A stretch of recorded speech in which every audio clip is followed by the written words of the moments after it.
মানুষের দাঁত এই জন্য ক্ষয় হয়ে যায় কি আমরা জানি যে আমাদের দেহে বিভিন্ন ধরনের কোষীয় রোষ আছে। এর মধ্যে এই কোষীয় রোষগুলোর একটা নির্দিষ্ট পিএইচ আছে। এই যে পিএইচ এর উপর ডিপেন্ড করে আমাদের দেহের বিভিন্ন কিন্তু কাজগুলো, বিভিন্ন শারীরবৃত্তীয় কাজ এই নির্ভর করে পিএইচ এর উপরে।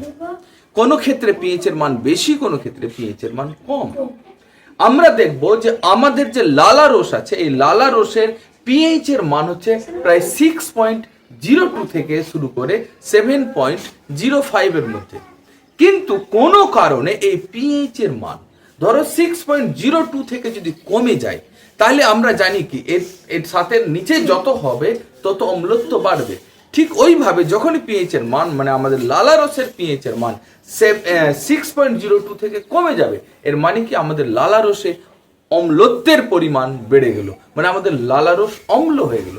যখনই লালারস অম্ল হয়ে যাবে তখন আমাদের দাঁত কি দিয়ে তৈরি? মূলত এনামেল দিয়ে তৈরি। তখন এনামেল ক্ষতিগ্রস্ত হতে শুরু করবে, আর যখন এই এনামেল ক্ষতিগ্রস্ত হতে শুরু করবে তখনই আমাদের দাঁত ক্ষতিগ্রস্ত হয়ে যাবে। তাহলে পিএইচ এর পরিবর্তনের কারণে আমাদের দাঁতটা ক্ষয় হয়। কি ধরনের কারণ? পিএইচ মানে আমাদের লালারসের পিএইচ এর মান যদি কমতে থাকে, অর্থাৎ যদি আম্লিক হতে থাকে, তখন আমাদের দাঁত ক্ষয় হতে শুরু করবে।